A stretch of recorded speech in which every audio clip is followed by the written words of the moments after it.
My Hero is about to become incredible once again. That is right. Now, if you're like me and you've dropped the show for, I don't know, a number of reasons, like season 5 or season 5 or, I don't know, season 5, it's time to get back into that shit because it's about to go down.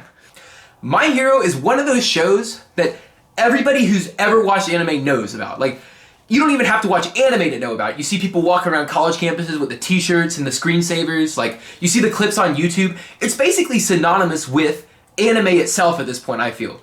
And it's kind of weird because I get a lot of very mixed reactions when I talk about it. People either say it's mid and it's just a bad show they don't want to waste their time on, or they like love it. They have the t-shirts, they have the posters, they have, you know, everything about it. You either love it or you just are completely indifferent to it altogether. And I was definitely completely indifferent to it altogether for a decent bit of time. I remember when I was first getting into anime, it's one of those animes that you tend to like show people when they're first getting into anime. I tried to watch it, I got to maybe episode 10, and I was just not having it. I think because Midoriya is just such a whiny little crybaby for the first like 10 episodes. Like something would happen and he'd be like, "Wah, I'm not a soup. Wah, I don't have powers. Wah, I'm weak." You know? It gave me Eren Yeager's like bitch ass vibes from season 1 where like something would happen and he'd be like, "Wah, I'm not strong," or "Wah," like he was just kind of whiny, right? But as I continued to watch the show and as I sort of followed the story more, I began to get more and more of a feeling inside myself that there was something about the show that was deeper than the stereotypical shonen power struggle where the main protagonist, he's like, "I must get stronger to beat the bad guy," and then the bad guy gets stronger, he's like, "I must get even stronger," which is very much the typical shonen, but My Hero has something a little bit deeper than that. Now, I'm sure you're asking, what is that? What is the special little thing that gives My Hero Academia the edge over all these other shonen animes? And I'm going to tell you, it's the way it balances out all of its characters in such a creative and unique way.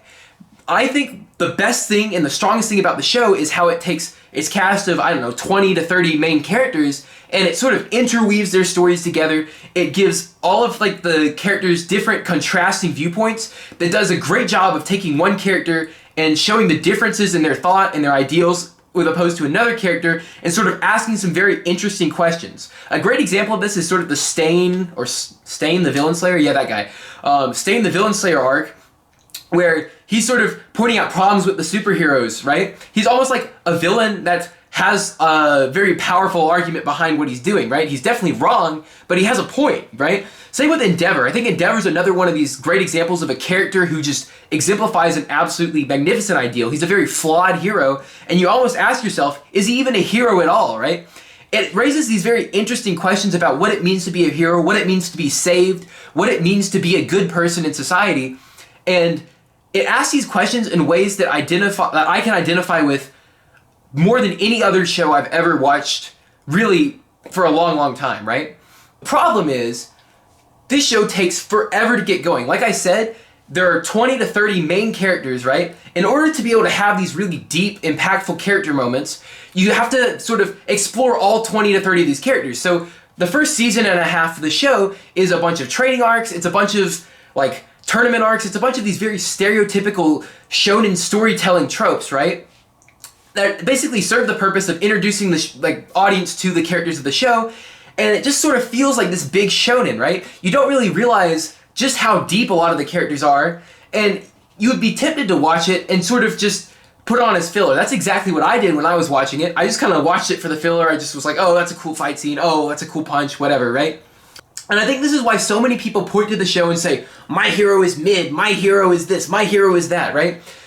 If you don't get to the point where sort of all these characters are explained and their stories just kind of come together, I think that happens for me around like season 3, like the beginning of season 3 is when that really starts to show, right? It feels very much like a very stereotypical shonen.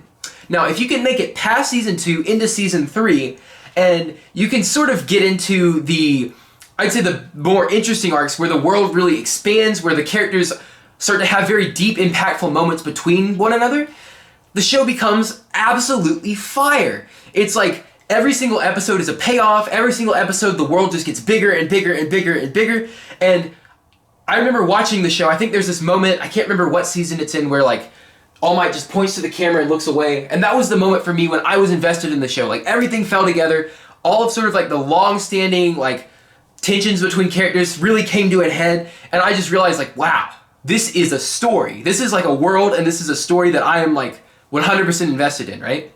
So, Season 3 and Season 4, all the exposition, all the characters are defined, and Season 3 and 4, you're just kind of plugging through, and it's really great. Like, every episode feels like the world gets bigger, the story just keeps expanding and expanding and expanding. Bam! Season 5 hits, and it feels like we've gone back to the dark days. It's like Season 3 and Season 4, there were all these really creative, interesting moments where you got to explore the entirety of the world, and Season 5 is basically just this big training arc. It's a big, like, tournament arc, and I'm, like, sitting here pulling my hair out thinking, why did we go back to this? Why are we going back to these, like, defining characters and building up characters? Why are we pausing the story to sort of do something that feels like it's not advancing the story at all? I don't know if that makes sense, but Season 5 was just the most boring thing I've ever watched, right? It felt like a stereotypical shonen again. It felt like I was watching One Piece, which is one of my least favorite shows of all time. It's just super boring. I know I'm going to get a lot of hate for that, but it really felt like I was watching One Piece again, right?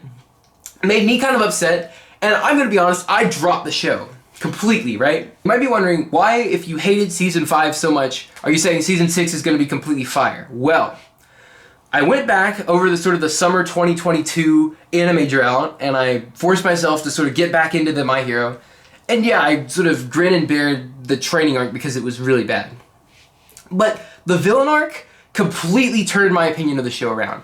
If you don't know, there's sort of a villain arc at the end of My Hero Season 5 that really carries the show, and that just completely saved it. It brought back everything that I loved in sort of the Season 3 and the Season 4.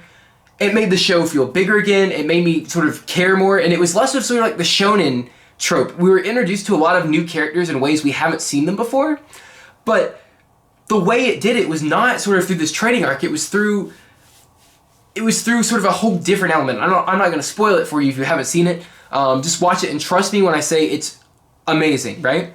On top of that, I've read the manga. I've read the entirety of the manga that's come out as of releasing this video, and let me just say, Season 6 and Season 7 are complete, like, fire. Like, it's complete payoffs from start to finish, and I think the mangaka learned the lesson whenever they sort of threw in this big, like, training arc, and they've realized the show's past that point. And I think that the writer has acknowledged this. I think that Bone Studio is completely committed to faithfully adapting the manga.